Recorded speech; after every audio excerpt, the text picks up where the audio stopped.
Olá, eu sou o Walterson Mengali e vamos começar no Foco, a verdade nua e crua. Roda a vinheta. A nação deve mudar. A nação vai mudar. São palavras constantes do discurso de posse como presidente da Assembleia Nacional Constituinte.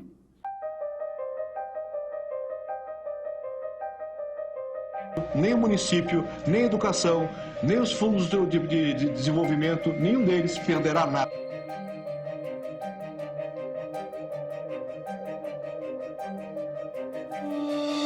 Juro com a mão e a alma sobre a Constituição do Brasil e perante Deus defender a liberdade de cada cidadão brasileiro. E somente Deus me tira daqui. Pela corrupção impune, toma nas mãos de demagogos que a pretexto de salvar a tiraniza.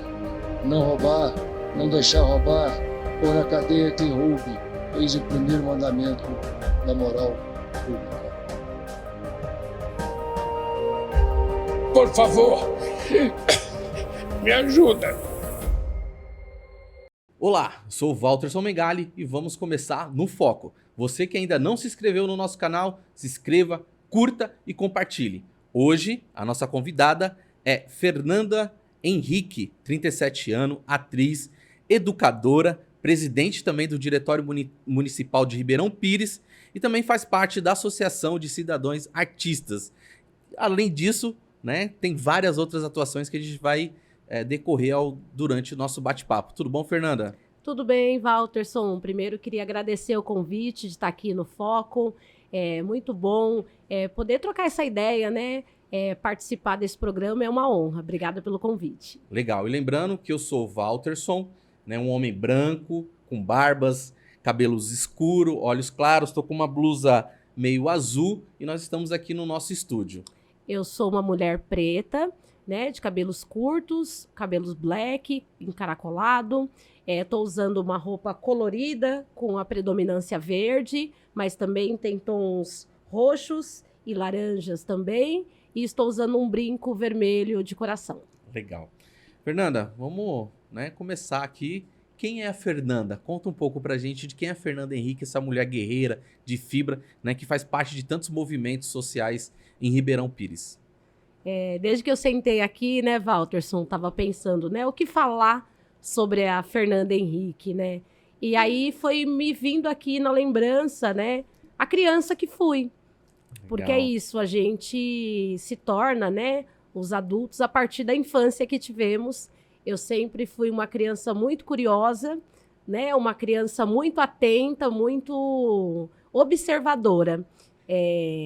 Eu sou uma mulher preta e meu pai era um homem preto, a minha mãe é uma mulher da pele mais clara.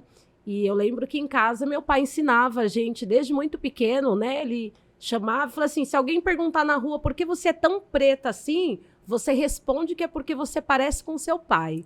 E aí isso foi dando a identidade, né? Eu acho que na ingenuidade dele e também na genuinidade, ele trouxe uma questão muito forte, que é como a gente poderia lutar contra esse racismo, como ele poderia me empoderar.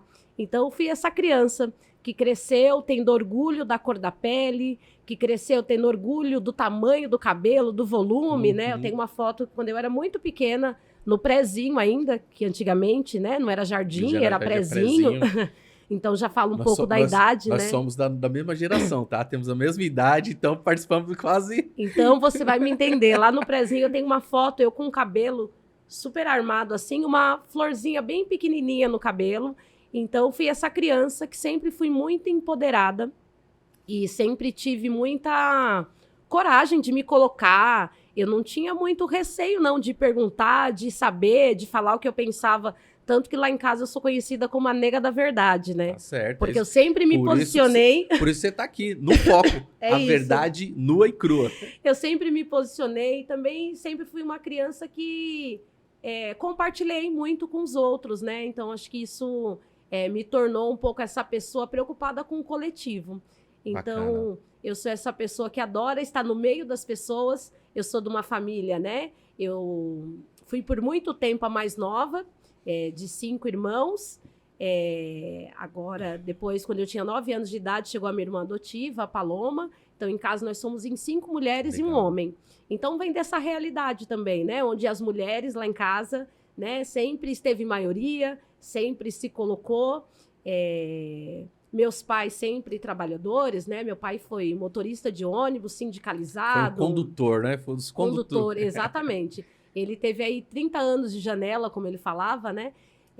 Então, teve um pouco de tudo isso da minha mãe, essa mulher aguerrida, trabalhadora do lar, né? Que sempre esteve ali na educação dos filhos, mas sempre muito atenta também a como ajudar a organizar a comunidade. Uhum. A minha mãe, sem saber, ela era uma liderança ali junto com outras mulheres do bairro que ajudava a organizar para que todo mundo tivesse o que comer dentro de casa, para que as pessoas pudessem, né, se organizar, sair para trabalhar. Então, uma cuidava do filho da outra. Então, um pouco com todas essas referências aí, eu fui me tornando uma adulta, né? Primeiro uma adolescente ali, querendo participar, saber o que acontecia na cidade. Então, participava das oficinas culturais, fui fazer dança, teatro, né? Fui guarda-mirim também, que na minha casa tinha esse histórico, não sei na sua cidade. Não, na minha cidade não tinha.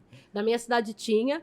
Na época, a gente via com bons olhos. Essa parte é polêmica, tá? Porque minha mãe, a hora que eu vi, vai falar, como assim? Porque a guarda-mirim, ela foi, na época, muito bom, né? A gente tinha essa disciplina de participar. Para quem não conhece, guarda-mirim era uma política, na verdade, uma ação de uma iniciativa privada, onde os adolescentes ali, os jovens, participavam no contraturno escolar. Uhum. Só que, avaliando agora, a juventude precisa ter acesso à educação, né? Com 11 anos, ter que acumular trabalho e estudar, eu acho que é uma tarefa injusta com os trabalhadores e com as trabalhadoras. Porque o filho da pessoa um pouco mais rica não acumula trabalho e estudo. Ela Ele só estuda. se organiza para participar das melhores faculdades, para concorrer aos melhores concursos. E aí o filho do pobre precisa já com muito cedo trabalhar e estudar. Claro que eu agradeço a minha mãe, né, essa oportunidade de querer estar atenta ao melhor para que a gente não ficasse na rua, né, que tivesse boas referências, mas também essa foi uma alternativa por falta de políticas públicas, Sim. que chegasse no bairro, que atendesse os jovens, né, se tivesse ali uma aula de dança, uma aula de teatro, um pouco mais acessível, talvez em vez de me incentivar a trabalhar com 11 anos, ela me incentivasse a estudar, a participar de outras ações. Fernando, eu também comecei a trabalhar bem cedo. Então, na nossa geração tinha isso, né? Mas a minha mãe, meu pai também sempre falou, ó, você vai trabalhar, né, para ajudar em casa, mas você vai estudar, né? Foi por isso que nós saímos lá do Espírito Santo e viemos aqui para São Paulo. E aí, assim, né, entender que naquele período a realidade e a cultura era outra. Hoje, né, inclusive o Estatuto da Criança e Adolescente, ele proíbe a criança trabalhar, mas, né, é importante que os pais, né, dê referências para as crianças, né? E foi o que aconteceu na nossa época. Tivemos boas referências dos nossos pais, mães. Mas tem esse agravante, né? Porque quando a gente não tem outras referências, a gente acha que essa é a única realidade possível. Verdade. Tanto que na minha casa, quando eu compreendi, né? Assim que eu terminei o ensino médio, que eu já fazia oficinas, né? Eu comecei a fazer oficinas, eu hoje sou atriz e eu trabalho com teatro, né? É o meu ofício. E eu comecei a fazer teatro com mais ou menos 12 anos, que eu comecei a fazer teatro. Nas oficinas culturais, na época a nossa prefeita era Maria Inês, que era prefeita, tinha uma cultura, uma política cultural muito forte na cidade, e as oficinas eram referência. Então, eu entrei nas oficinas culturais e, a partir disso, eu queria me tornar atriz, eu queria trabalhar com teatro. E quando eu terminei o ensino médio, que eu prestei o vestibular, eu também fui atrás de prestar uma escola de teatro. E na região de Ribeirão Pires, ali na região do Grande ABC... Você sempre morou em Ribeirão Pires? Sempre morei em Ribeirão Pires. Bacana. Nasci em Ribeirão Pires, no Hospital Ribeirão Pires. Legal. Né? E sempre morei em Ribeirão Pires. Isso é importante que, né, traz raiz, traz... Né, tem uma ligação, né? Isso é bacana. Uma ligação que vem do ventre mesmo, né? Ali de quem ajudou a construir a cidade, né? Meus pais que vieram de Minas para Ribeirão, mas ajudaram a construir a Ribeirão Pires, né? Que hoje, esse mês de março, completa 70 anos. Inclusive, já manda um recado aí pro pessoal recado para todos os ribeirão-pirenses, né? Muito orgulho da nossa terra. Tá um pouco descuidada, precisa de mais amor, de mais políticas públicas na educação, na saúde, meio ambiente, mas ainda assim é uma cidade muito bonita para se viver. Legal, bacana. Vamos lá. Você estava contando a questão de ser atriz. De ser atriz. E aí, quando eu termino o ensino médio, né? Eu sempre estudei em escola pública. Então, eu terminei o ensino médio, eu prestei o vestibular, era bem o começo do ProUni, né? Eu passei ali para fazer pedagogia, mas eu queria muito fazer escola de teatro. E eu queria muito me formar. E a gente tinha uma carência, só que no ABC tem uma escola que, inclusive, é uma escola muito potente, referência nacional, que é a Escola Livre de Teatro de Santo André, que foi criada lá no governo do Celso Daniel, uma escola pública de formação de atores e atrizes, que fica na região periférica, em Santo André, ali em Prefeito Saladino. Então, eu queria muito fazer essa formação. Então, eu prestei, na época era muito concorrido, ainda é, mas eu prestei para poder estudar nessa escola. E quando eu passei, eu já trabalhava, porque essa era a referência dos nossos pais, né? Então, terminei o ensino médio, já fui trabalhar e queria prestar escola. Quando eu prestei escola que eu passei, eu fiquei quase uns 6 meses acumulando, né, a escola de teatro mais o trabalho. Então, eu saía às 5h30 do trabalho e tinha que estar em Santo André às 6h30.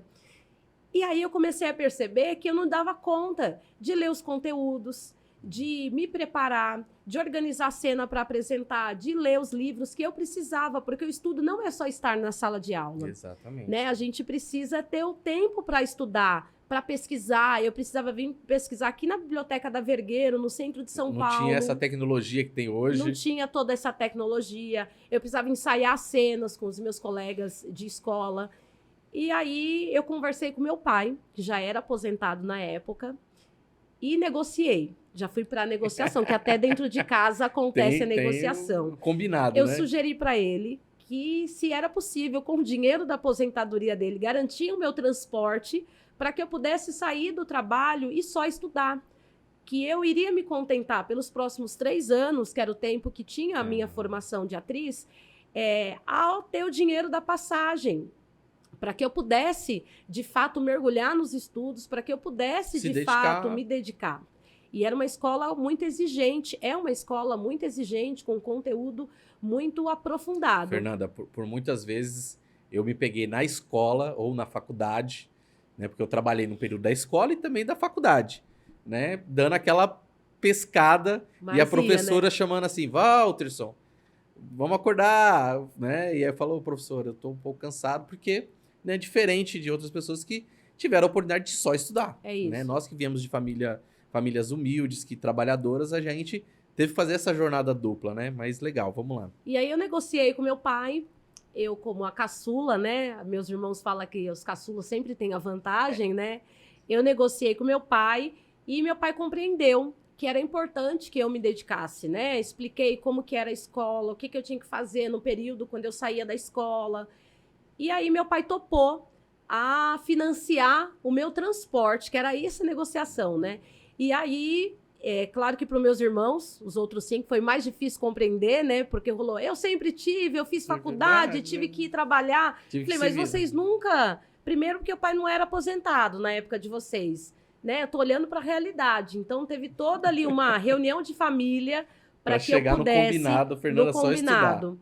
E aí deu certo, né? Eu consegui manter os estudos, né? Consegui parar de trabalhar na iniciativa privada e fui tocando os estudos e já fazendo alguns trabalhos artísticos. Legal. Então, isso foi muito importante, né? Essa disponibilidade do meu pai também em possibilitar que eu pudesse, né, tanto do meu pai, da minha mãe, também dos meus irmãos, que eu sei que foi uma realidade diferente, eles também tiveram... Eu saí pedindo carona para todo mundo, né? Tá indo pro centro? Me dá carona, espera. Então, todo mundo colaborou para que eu pudesse fazer, no meio do caminho, né, minha formação, que era para ser de 3 anos, ela foi estendida para 4 anos. Então, eu pude, durante esses 4 anos, me formar como atriz, me dedicar e contar aí com a colaboração dos meus pais, né? Então, foi um passo importante. Bacana. Fernanda, a gente está falando aqui da questão da cultura, mas vamos entrar aqui num tema importante também. Você também é do movimento de defesa do direito dos moradores de favela. Conta pra gente um pouco sobre essa luta, sobre esse engajamento né, nas comunidades? Esse é um trabalho muito bonito, né? O MDDF é uma entidade que tem quase 40 anos de existência. Ela nasceu em Santo André, né? O movimento nasceu em Santo André e hoje é referência para o Brasil inteiro. Ajudou a fazer a construção ali de políticas públicas importantíssimas para Santo André e, claro, que para toda a região. Hoje eu sou educadora nesse movimento, também participo aí da coordenação que pensa projetos, né, que vislumbra aí como a gente vai colaborar para que os moradores de conjuntos habitacionais, comunidades e favelas possam acessar as políticas públicas, não só de moradia, de habitação, mas também de saúde, de educação e de cultura. Porque muitas vezes a gente imagina que um morador de favela, de comunidade, precisa de outras coisas menos de cultura. E o movimento... Isso precisa tanto de cultura quanto das outras políticas de garantia. Quanto das outras políticas, exatamente. E o movimento vem se dedicado a isso também, né? A lutar para que os cidadãos que moram em favela tenham também acesso à educação de qualidade, à cultura, que sejam valorizados, que sejam respeitados, além de continuar na luta por moradia, porque ainda é um passo, a gente está muito atrasado ainda, tem muitas pessoas, né, sem acesso a uma moradia de qualidade, saneamento básico. Então o movimento vem para enriquecer tanto a minha questão profissional, né? Porque estar educadora é muito importante, mas também a minha veia militante, a minha veia de cidadã que quer estar ali junto, né? Pisando barro e construindo um outro mundo possível. Legal, bacana. Então, né, além, né, de fazer parte também do movimento em defesa dos direitos dos moradores de favela, você também é presidenta do Conselho Municipal de Políticas Culturais de Ribeirão Pires, né? Então, artista, educadora, né, não podia, né, ser menos, né, ser a presidente do Conselho Municipal. Como que você enxerga, né, além de ser a presidente, você já tem um conhecimento da cultura, como que você enxerga a cultura lá em Ribeirão Pires, né, tendo a visão também como gestora, porque você está dentro dali e discutindo as políticas públicas, Fernanda?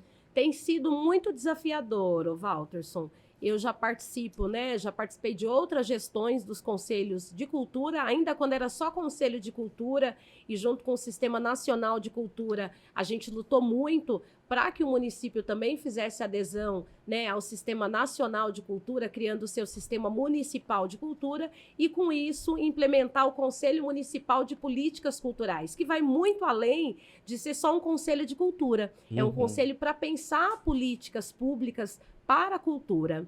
Mesmo sendo muito desafiador, a gente conta com um coletivo, a sociedade civil organizada, ela está muito bem estabelecida, então o Conselho ele tem atuado muito em parceria com o Fórum Municipal de Cultura. Esse fórum ele é 100% da sociedade civil, né? Eu participei ali da criação desse fórum, porque a gente compreendeu que o Conselho Municipal de Políticas Culturais sozinho não dá conta de questionar, de fiscalizar e de levar as demandas que as diferentes áreas da cultura têm. Então, o Fórum de Cultura, ele surgiu justamente para ser ali um braço, né, para ser uma extensão do Conselho Municipal, para que a gente possa atuar, cobrar, fiscalizar com excelência. Então, mesmo sendo desafiador assumir esse papel de presidenta do Conselho, tem sido muito prazeroso, porque a gente tem um coletivo que toca junto, né? A gente faz uma divisão, a ideia é que a gente chega numa horizontalidade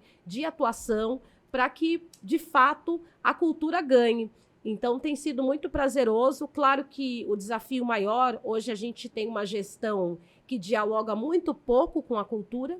A gente tem uma gestão em Ribeirão Pires, né, que o prefeito foi cassado e passou a gestão para o filho, né? Então, passa de pai para filho. É claro que dentro do sistema democrático, né, o filho foi eleito no pleito, mas a gente sabe que teve ali uma manobra política com interesses obscuros que facilitou. E esse ano é o ano da população, né, poder virar esse jogo. Tem que virar essa chave. Tem que virar essa chave, exatamente. Então, a gente vê ali uma gestão que não tem compromisso com a cultura, uma gestão que não tem compromisso com os fazedores de cultura da cidade. A gente tem sido surpreendido, né, de maneira muito cruel, com obras de artes que aparecem de maneira inesperada. Sem discussão nenhuma, sem passar pelo conselho. Sem passar pelo conselho, e acho que o que é mais grave é que é sem uma curadoria. A gente que é das artes sabe o quanto que é importante você olhar para a questão estética. E hoje a gente tem obras de arte que a gente não sabe de onde veio, para que veio, quanto que custou, jogada na cidade. Então o Conselho tem atuado muito nessa parte de fiscalização, porque como é uma gestão que pouco ouve os artistas, a gente tem apagado incêndio e tem contado aí com o Ministério da Cultura, por isso que em Ribeirão Pires a gente fica muito feliz que o Ministério da Cultura voltou, porque a gente tem podido discutir políticas públicas a partir do que a federação tem passado. Legal, bacana. Então, isso tem sido muito importante, temos discutido a Paulo Gustavo, agora Aldir Blanc, e isso é o lugar onde a gente tem sentido que a gente precisa pressionar para trazer, de fato, a necessidade dos fazedores. Já aproveita, manda um recado para todos os artistas, para a galera que quer, né, navegar por esses mares, manda um recado para essa galera para, né, trazer essa galera para poder fazer discussão, né? Então manda um recado aí para a galera lá de Ribeirão Pires. A gente costuma dizer, né, se você é artista, encontre uma pessoa do fórum, entre nesse coletivo que é o fórum, né, que vem discutindo as políticas públicas e também participe do Conselho Municipal de Políticas Culturais. É importante que nós, fazedores de culturas, estejamos nos espaços, que a gente compreenda qual que é o papel da cultura e o que a gente quer. Então a gente precisa nos reconhecer para poder cobrar. Então venha junto com o Fórum de Cultura, com o Conselho de Cultura, fiscalizar a gestão, mas também cobrar políticas públicas, porque o Conselho e o Fórum não é oposição à gestão. Queremos construir juntos, com os gestores, políticas públicas que efetivamente vai mudar a vida dos trabalhadores e das trabalhadoras da cultura. Então, vem com a gente. Vem com a Fernanda Henrique, é isso mesmo. Pessoal, ó, também ela participa do coletivo de teatro feminista Pontos da Fiadeiras, certo? Pontos de Fiandeiras. Fiandeiras, Isso. Exatamente. Explica pra gente um pouco o que é isso, Fernanda. O que é esse coletivo, o que ele faz? Esse coletivo, né, é o meu Porto Seguro, né, minha coletiva de teatro. Nesse coletivo a gente tem alguns espetáculos, nós somos mulheres feministas, mas também que agregamos os nossos companheiros de lutas, nossos fazedores de arte, de cultura, que também estão à disposição de transformar a sociedade. Então, hoje nós temos um espetáculo que estreamos o ano passado, a gente tem um repertório, na verdade, né? O grupo é um grupo do ABC, que Legal. atua em todo o ABC, mas cada um de nós está em um lugar, né? Então tem integrantes que estão em São Paulo, Santo André, em Ribeirão Pires. Legal. E a gente conta também com a equipe técnica, né? Iluminador, produção, cada um vem de um canto e vai somando no projeto. Pontos de Fiandeiras, hoje a gente tem o espetáculo Caixa Casa Mundo, Histórias Reveladas ou Sobre Como Vencer Monstros, que é um espetáculo infanto-juvenil que trata da violação dos direitos das crianças. Legal, show de bola. Porque a gente faz teatro, a gente pensa teatro, mas a gente também se preocupa com aquelas pautas que são importantes para que a gente cuide um do outro, né? Uhum. E o direito das crianças e dos adolescentes, ele é fundamental. Até porque quando a gente fala do direito da criança, a gente está falando também da infância que fomos. Sim. Né? Então, esse espetáculo é um espetáculo muito bonito. Inclusive, quem quiser nos assistir, estaremos 5 e 12 de maio no Sesc Santo André e dia 21 de abril no Sesc Santos. Então, a gente já tem uma programação aí, fora que no dia 14 de abril a gente vai estar com o ensaio aberto lá na ocupação do MTST em Utinga, em Santo André, também fazendo aí atuação e levando arte e cultura, né, para que a gente possa trocar. Porque a gente acredita muito na troca, Walterson. Bacana. Há quem ache que artista é um ser iluminado, que artista é um ser diferenciado. E a nossa coletiva acredita que nós somos trabalhadores da cultura. Então, a gente busca fazer trocas de parceria, aprender com os outros, né? A gente... Fazer a gestão compartilhada. A gente acredita muito que quando a gente apresenta um espetáculo que a gente ensaiou, pesquisou, que a gente está seguro ali com o tema, a gente colabora para que o outro se identifique, mas também a gente tem muito a aprender com o público. Então, a gente valoriza muito essa troca, né? Que é o que o teatro faz. Quando Sim. você encontra, você troca com o outro. Já tive a oportunidade de assistir algumas peças, né, na minha cidade e outras cidades também. E sempre quando eu saio, né, cheio de culturas, outras, né, conhecimentos A gente novos. sai com esperança. Sai com pra falar a esperança, porque o verdade. coração fica mais, né, ele pulsa um pouco mais forte. A cultura, né, traz tudo isso. Ó, além disso, você também é colaboradora na Cozinha Solidária da Casa de Nazaré, em Ribeirão Pires, certo? Em Ribeirão Pires, a gente tem a companheira Olívia, mandar um grande abraço para a Olívia Abreu, que é a nossa grande liderança. A Olívia é uma mulher preta também, moradora da periferia de Ribeirão Pires, e ela tem esse trabalho que é a Cozinha Casa de Nazaré, onde ela atende diversas famílias da região e da cidade, além de oferecer alimento para os nossos irmãos em situação de rua. Legal. Eu sou bem parceira só mesmo, né? Todo o mérito, todo o trabalho é da companheira Olívia, e a minha parceria ali é de estar junto com ela, dando a mão, né? Facilitando, mas a Cozinha de Nazaré tem vida própria, é muito bonito. Quem puder, quem quiser conhecer a Cozinha de Nazaré, é uma cozinha comunitária que há mais de 30 anos atua de Legal. maneira discreta e salvando vidas, né? E assim, essas ações sociais, na pandemia, né, Fez elas toda a diferença. fizeram toda a diferença. Né? Eu também participei de um fórum lá na minha cidade que né, que fez esse movimento, mesmo, né, tendo um lockdown, com todo o cuidado, máscara, luva, né, companheiros se reuniram, vamos fazer marmita, e a gente conseguiu ajudar bastante pessoas, Fernanda. Mas era uma ação que, se encampada pelo governo, né, naquele período a gente tinha um governo que não estava nem aí para as questões sociais, para quem de fato necessitava, e a gente viu no que deu, né? Isso mesmo. Foi uma tragédia. Mas, enfim, vamos... Mas que bom que existem iniciativas como essas, né? Que isso. independente da gestão, independente do governo, tá ali à disposição para ajudar o outro, né? Fernanda, a gente está no mês da mulher, né? Março, mês Março, importante. dia 8 foi o Dia Internacional da Mulher, mas a gente vê ainda um feminicídio, um preconceito com a questão salarial. Conta um pouco pra gente, você como presidente do Partido dos Trabalhadores lá de Ribeirão, né? Como vocês têm feito esse debate na sociedade? Como é que vocês têm chamado essas mulheres? A gente teve aqui uma outra companheira também de Cotia, né? Mandar um abraço para Olímpia, que ela também faz parte lá de uma luta. Ela falou do 0800, enfim, né? E eu queria que você contasse um pouco pra gente, você como mulher negra, empoderada, esse espaço de fala que é um espaço para também dar essa voz também, né? Sim. Pra gente poder construir isso. Conta pra gente um pouco, né, desse trabalho aí. O mês de março ele é simbólico, né? Há pessoas que querem desmerecer, né? Que todo dia é o Dia da Mulher, mas o mês de março é um mês simbólico, em especial dia 8, porque de fato concretiza, né, esse espaço de luta e que as mulheres vêm há muitos anos lutando para conquistar. De fato, ainda há, tanto que na minha região, né, nós somos em 7 cidades, né? Vou falar um pouquinho aqui dessa gestão do partido, né? Uhum. A macro região do ABC ela é composta por 7 cidades: Ribeirão Pires, Mauá, Rio Grande da Serra, São Caetano, Diadema, São Bernardo. Eu esqueci de alguma? Acho que foi isso. Acho que foi todas, né? E Ribeirão Pires. E das 7 cidades, apenas Ribeirão Pires tem uma mulher como presidenta do partido. As outras 5 cidades, as mulheres são vice-presidentas. Uhum. E tem essa questão, e tem uma cidade que a mulher, né, não está nem na presidência, nem na vice-presidência.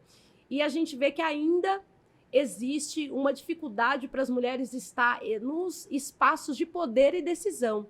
Porque a gente não quer só ser valorizada, né? A gente sabe que para a valorização de todas as mulheres, é importante que essas mulheres estejam nos espaços de decisões, que estejam nos espaços que, de fato, vão determinar quais os passos que a sociedade vai tomar. Até porque todas as ações, e aí, Walterson, eu não tenho nenhuma trava de falar, todas as principais ações são lideradas por mulheres. Uhum. Você pega o movimento de moradia. Quem são as pessoas que estão nas lideranças? As mulheres. Você pega a luta por melhor condição na saúde. Quem As está na mulheres. liderança?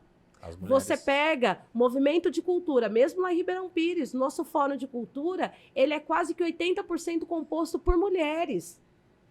Então, toda a educação são as mulheres. Exatamente. Né? Então, você pega todas essas lutas, as principais lutas que movimentam uma sociedade são lideradas por mulheres. Mas aí, quando você pega uma Câmara de Vereadores, a Câmara de Deputados, o Congresso Nacional... São os homens que... Alguma coisa está errada. Essa matemática não tá batendo, né? Não está batendo. Mas, por isso que é importante, né? Há quem fala assim, mas qual que é a importância de ser presidenta de um partido? Além de ser efetivo, é simbólico. É importante que as mulheres se vejam. Sim. Mas, para isso, a gente precisa criar condições. A gente precisa lutar ainda por condições. Né? É importante que a gente tenha a parceria dos nossos companheiros, porque para eu ir numa reunião, 2, 3, 4, que o partido muitas vezes exige, quem fica com os meus filhos? Com as minhas filhas? Né? O meu companheiro precisa estar presente, a rede, a família. Então, é toda uma necessidade de participação para que as pessoas se envolvam, né? Para que as pessoas colaborem, porque as mulheres estão nos espaços, as mulheres, elas são maioria em todos esses espaços e é importante que a gente seja ouvida. E em Ribeirão Pires, Walter, só para fechar essa questão aqui das mulheres, a gente tem um mandato da coletiva de mulheres, né, que são vereadoras. Legal. Então, somando eu na presidência, mais as mulheres da coletiva de mulheres, ali através da figura da nossa companheira Márcia, que é a vereadora, a gente consegue alcançar e a gente consegue dialogar com outras mulheres. Claro que é um passo muito pequeno ainda e é importante avançar mais. Sim. A gente precisa avançar mais. A gente não pode dar nenhum passo para trás. A gente só precisa... Nem para pegar impulso.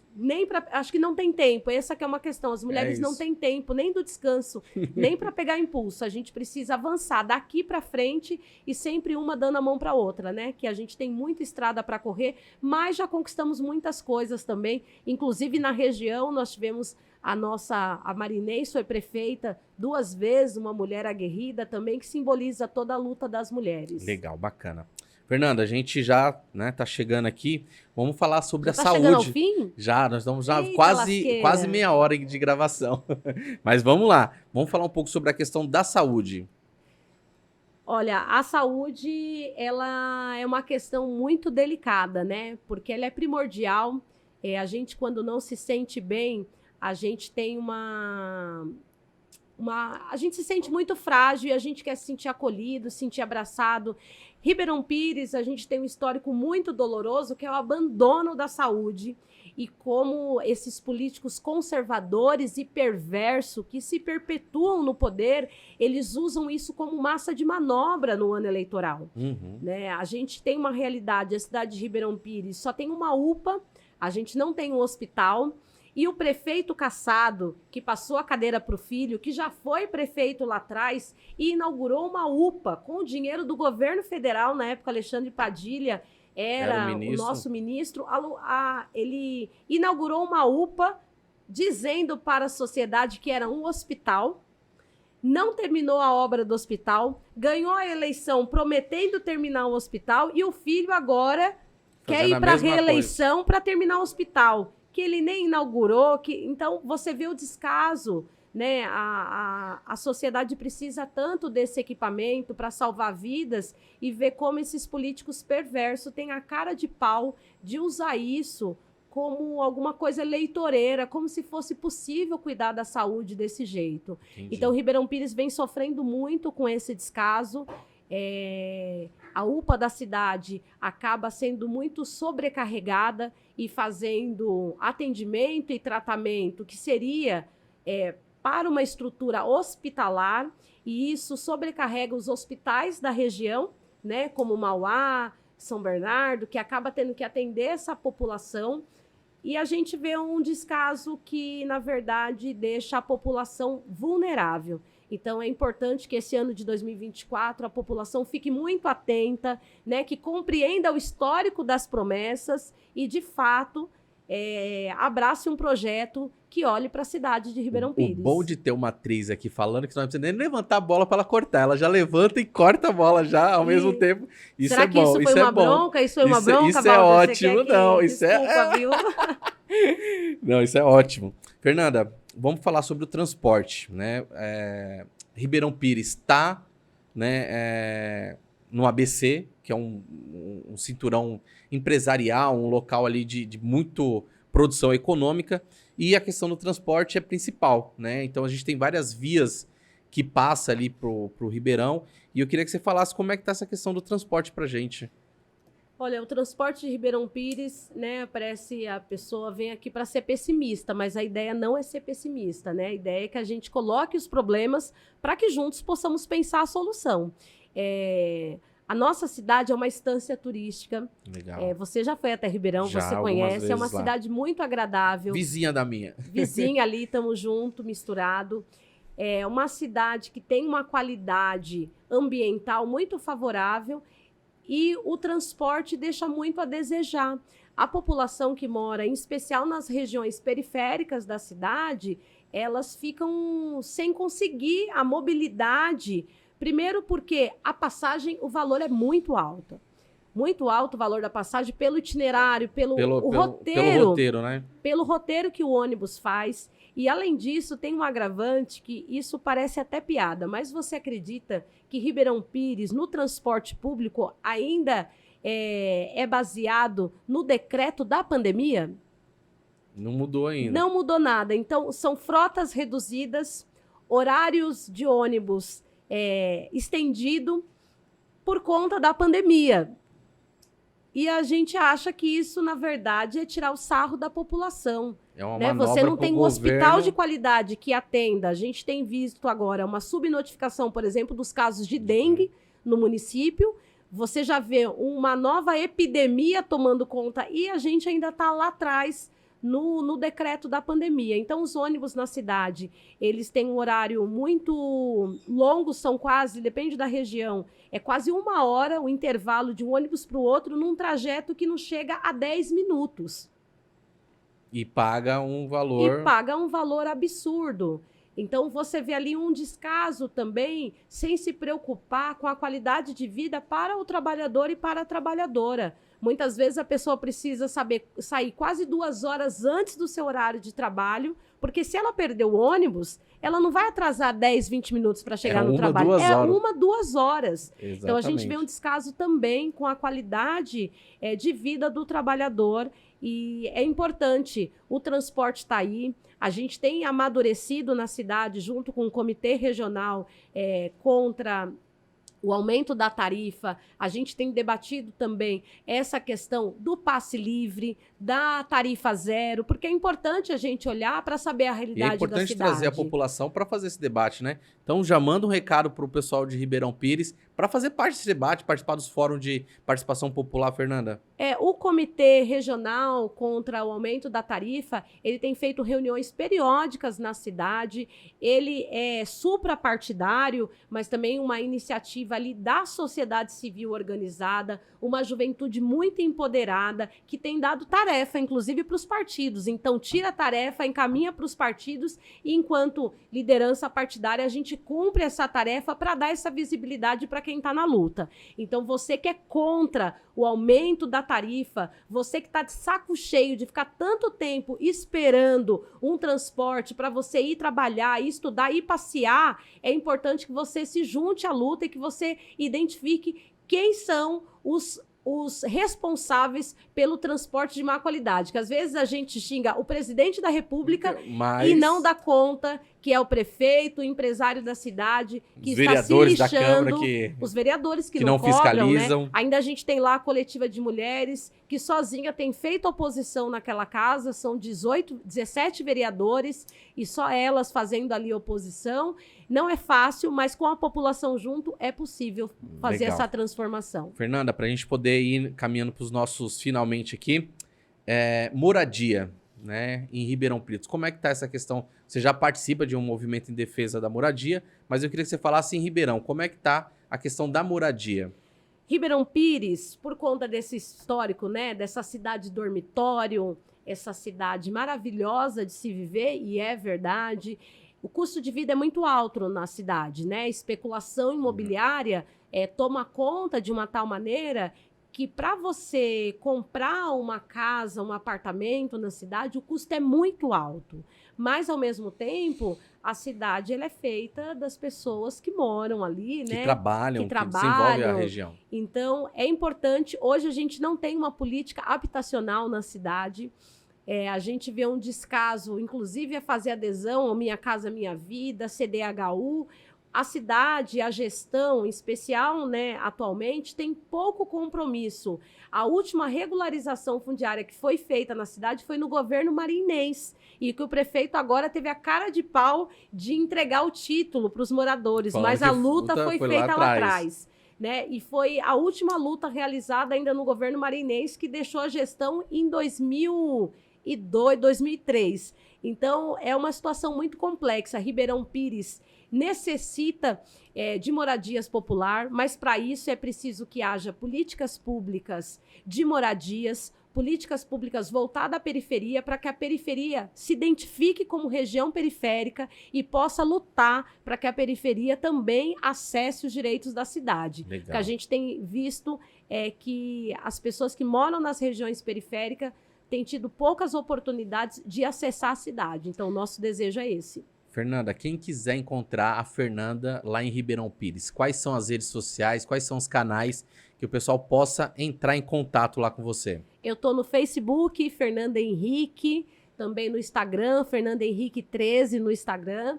E é só me procurar, também estou no Twitter, Fernanda Tererê no Twitter, que a gente pode se encontrar, bater um papo e somar aí e pensar uma Ribeirão Pires mais bonita para todos nós. Bacana. Fernanda, a gente está chegando aqui no nosso final, no Foco, a verdade nua e crua. Então você ainda que não se inscreveu, inscreva, curta, compartilhe, divulgue para todos os seus amigos, né, que a Fernanda Henrique de Ribeirão Pires esteve aqui com a gente, falando a verdade nua e crua de Ribeirão, das pessoas que precisam ouvir de fato a verdade. E ela fez um chamamento aqui, né, para que as pessoas participem e, né, engajem também nas redes sociais com a Fernanda. Fernanda, manda aí um recado pro pessoal de Ribeirão. Você já mandou suas redes sociais, mas manda também, faz sua consideração final, né, e também alguma coisa que você gostaria de ter falado aqui, a gente não perguntou, né, porque a gente tem bastante coisas aqui e esse espaço está aberto, tá? Para voltar aqui para a gente falar sobre outros temas, outras questões. E esse primeiro momento foi mais para a gente poder, né, fazer esse primeiro bate-papo que foi tão legal. A gente falou bastante coisa e vai ter bastante conteúdo aí para gente. Walterson, eu queria primeiro agradecer aqui, né, na sua figura, toda a equipe do No Foco, a verdade nua e crua. Dizer que foi muito agradável estar aqui. De fato, o tempo passou que eu nem percebi.